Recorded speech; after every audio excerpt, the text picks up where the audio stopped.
Bonjour à toi J'athlète, j'espère que tu vas bien. Moi ça va super puisqu'aujourd'hui est un jour très important. Le jour où je vais te proposer l'un des contenus techniques les plus aboutis et les plus qualitatifs que j'ai passé sur ma chaîne. Il y a maintenant un petit moment, je t'avais proposé une petite méthodologie pour pouvoir apprendre à bien tirer au basket. Aujourd'hui on passe directement au niveau du dessus puisqu'on a eu le droit à l'intervention d'un des entraîneurs nationaux sur le tir, sa méthodologie, comment apprendre, développer et perfectionner le tir. Mais avant de pouvoir te montrer cette méthodologie de cet invité de marque, je vais te présenter brièvement ce qu'est l'AFEB, l'Association française des entraîneurs de basket, sans qui cette vidéo n'aurait pas eu lieu.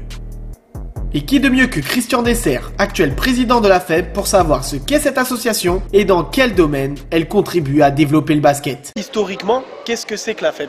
L'AFEB a été créée en octobre 1977. Ça a été créé par des entraîneurs de renom à l'époque, qui étaient André Buffière, Jean Gall et consorts, j'en oublie certainement, et beaucoup j'en oublie. L'association a pour objet de regrouper l'ensemble des entraîneurs sur le territoire national, que ce soit hommes ou femmes, diplômés, et qui exercent cette profession et d'en faire la promotion. J'ai par conséquent été invité à participer avec le groupe U18 France de Charenton au colloque organisé par l'AFEB, durant lequel il y allait avoir l'intervention sur le tir. Pour une personne qui ne sait pas ce que c'est qu'un colloque, est-ce que tu peux nous faire brièvement un cours descriptif de qu'est-ce que c'est? C'est un événement où on a en général 2 à 3 intervenants qui interviennent sur des thèmes technico-tactiques. L'AFEB est là pour mettre en relation des entraîneurs quel que soit le niveau de pratique. On a des intervenants comme Vincent Collet, entraîneur de l'équipe de France A, comme Pierre Vincent, ancien entraîneur de l'équipe de France féminine A, et Richard Billan, responsable technique du national du 3 contre 3. Et c'est donc ce dernier, Richard Billan, spécialiste du tir, qui va nous montrer sa méthode pour développer ton shoot. Pour rappel, il est actuellement sélectionneur de l'équipe de France de 3-3. Il a participé à la formation des meilleurs joueurs du basket français comme Boris Dio, Antoine Dio ou encore Evan Fournier. J'ai une méthode d'apprentissage qui vaut ce qu'elle vaut, mais je bouscule parfois un petit peu les idées reçues et c'est ça que je voudrais vraiment vous faire voir aujourd'hui. La première partie de la méthode consiste à définir les principes fondamentaux pour avoir un bon tir. Déjà, le ballon, il a une particularité, il a des rayures, c'est pas un ballon de rugby, c'est pas un ballon de football, c'est un ballon de basket. Et on va utiliser ces rayures pour améliorer le toucher de balle. Vous allez venir passer votre ballon ici, toujours en gardant la paume sans contact avec la balle. Okay, c'est surtout les doigts et ce que j'appelle la palme, c'est-à-dire la palme, c'est la partie de la paume, mais pas le centre. Okay, donc vous allez venir placer votre main ici. Okay, ça, c'est la main tireuse, c'est ça là qui est importante. L'autre main est une main de soutien. Elle n'a pas d'utilité particulière dans la gestuelle, si ce n'est qu'elle permet de soutenir la balle et de permet de monter la balle. Mais à partir de là, elle n'a plus d'activité. Ça sera uniquement la main droite qui va effectuer son geste. Ici, vous allez faire travailler votre poignet en extension, flexion. Extension, flexion. Ok ? Extension, flexion. Et vous allez faire ce travail de telle manière à ce que le ballon puisse tourner le plus possible. Le travail du poignet, extension, flexion, c'est fondamental pour donner une bonne trajectoire à la balle. Okay, sinon, le ballon, il fait comme le volley, il vole dans tous les sens. C'est pas bon. Résumons la première partie de la méthode Richard Billan. Pour commencer, il faut placer le ballon dans le sens des rayures. Ensuite, il faut bien placer sa main, c'est-à-dire la paume de main ne doit pas toucher la balle, alors que la palme de la main et les doigts, elles, peuvent toucher la balle. Pour finir, on fera tourner le ballon avec l'aide de la flexion du poignet. Qu'est-ce que fait l'association en plus? On a une revue qui est le véritable ADN de l'association. Le nom de cette revue, c'est Pivot. C'est Pivot. Et au départ, quel était vraiment l'objectif de cette revue? L'objectif, on va dire, il est plus qu'atteint, parce que Pivot est quand même une référence dans le milieu du basket. Il y a beaucoup d'interventions et d'interviews ou d'articles d'entraîneurs nationaux de la fédération, ce qui fait que c'est quand même la référence au niveau de la revue technique du basket. La deuxième chose maintenant que je vais vous faire passer, c'est la notion fondamentale du rythme. Il y a 2 grands types de rythme dans le tir. Il y a le rythme, ce que j'appelle à 2 temps, c'est-à-dire le tir en extension, et le rythme à 3 temps, qui est le tir en suspension. Dans un deuxième temps, Richard Billan va nous apprendre à augmenter notre distance de tir avec le tir en extension.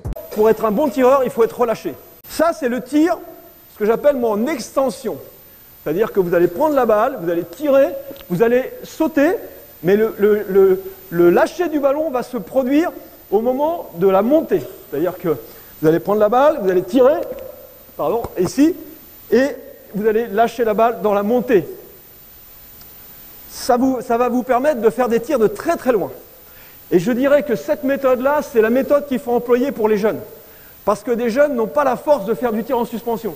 Donc ce n'est pas la peine, à mon avis, de partir sur des exercices où la balle va être là, parce qu'ils n'auront pas la force. Donc je commencerai par ça. C'est pour ça que mon premier exercice est toujours celui-là. Je commence par un travail ici d'enchaînement avec de la fluidité. Pour tirer à 8 mètres, alors il y a des athlètes un peu plus costauds les uns que les autres, mais pour tirer à 8 mètres, il faut un chemin de course, un chemin de lancer qui soit important. Et donc il faut que le ballon parte d'en bas, pratiquement au niveau des genoux, ici, pour qu'il soit vite explosé. C'est ce travail ici, cette trajectoire qui va donner la vitesse à la balle. Et c'est la vitesse qui va donner l'accélération. Donc prendre la balle, accélérer. Essayez. Et après, je vais vous mettre sur le terrain. Ici, surtout, vous n'arrêtez pas la balle. Vous prenez la balle ici et vous allez la lancer comme ceci. Ok? Voilà. Alors, vous allez tirer, vous allez prendre la balle, comme je l'ai fait voir au départ, dans le sens des rayures, la valve, la main posée ici, prendre la balle, faire tourner ici, et effectuer un tir sans qu'il y ait d'arrêt. Un mouvement continu. On y va, on essaye, on se donne 3-4 minutes. Alors, ce n'est pas toujours facile quand on est prêt. Paradoxalement, c'est un exercice qu'on va reprendre tout de suite, beaucoup plus loin. Pour résumer cette deuxième partie, pour tirer de loin, il faut être relâché et davantage confortable. Lors du shoot, le lâcher du ballon se produira lors de la phase de montée durant le tir. Le mouvement doit alors être fluide, sans cassure et donc continu. Pour finir, pour tirer de loin, il faut une grande distance entre l'attrapé du ballon, conseillé au niveau des genoux, et le lâcher pour que le geste gagne en vitesse et forcément en distance. Si je n'ai pas forcément les informations pour pouvoir recevoir la revue ou pour pouvoir participer au colloque, comment est-ce que je fais pour justement être informé de ces événements pour pouvoir adhérer à la FEB? Alors, nous avons un site internet où en fait il y a deux moyens d'adhérer. Premièrement, un moyen d'adhésion en ligne avec une carte bancaire traditionnelle. L'adhésion est valable 1 an. Ça donne droit à 4 numéros de pivot. Et je crois que c'est des articles d'un très haut niveau. Et c'est très bien pour l'enrichissement personnel de chacun. Donc vous mettez sur les chaises, vous testez, et progressivement on va reculer les chaises. Cette fois-ci, on passe à une partie théorique avec l'exercice pour tirer de loin, soit l'exercice de la chaise de shoot. Alors, on prend la balle ici, on se relève et on tire. L'idéal, c'est de vraiment faire un mouvement continu. Et si possible, avec une progressivement accélérée. Parce que l'idée dans cet exercice-là, c'est de finir à 10 mètres. Je l'ai expérimenté plusieurs fois avec des gars ou des filles qui ne savaient pas tirer en extension, qui ne savaient tirer qu'en suspension et qui étaient incapables de tirer à plus de 5 mètres. Avec cette méthode-là, j'ai réussi à faire tirer des gens à 10 mètres en quelques séances. Parce que le rythme n'était pas le bon. À partir du moment où le rythme est le bon, on peut tirer de très très loin, même si on n'est pas Superman. Okay ? C'est juste une question de vitesse et de coordination. Fluidité dans votre geste. Alors vous allez reculer vos chaises, s'il vous plaît, d'1 mètre environ, d'1 ou 2 mètres. Voilà, et vous allez essayer de garder cette fluidité.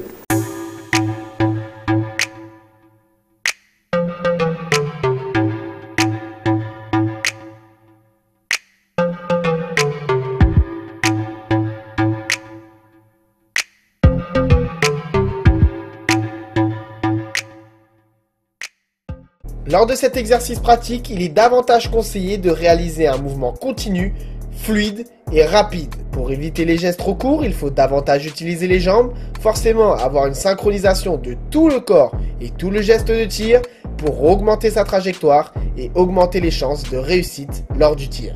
N'hésite pas à mettre un gros pouce bleu si tu as aimé cette vidéo et si elle t'encourage à t'entraîner et à te perfectionner sur le tir. Tu peux également mettre en commentaire ta méthodologie sur le tir. Pour finir cette vidéo, je souhaitais remercier Christian Dessert, Marc-André Gendre, Richard Bihan et toutes les personnes bienveillantes qui ont permis de créer ce contenu de qualité pour vous le transmettre. On se dit à la prochaine pour de nouvelles vidéos. Préparation physique et basket. Ciao l'athlète.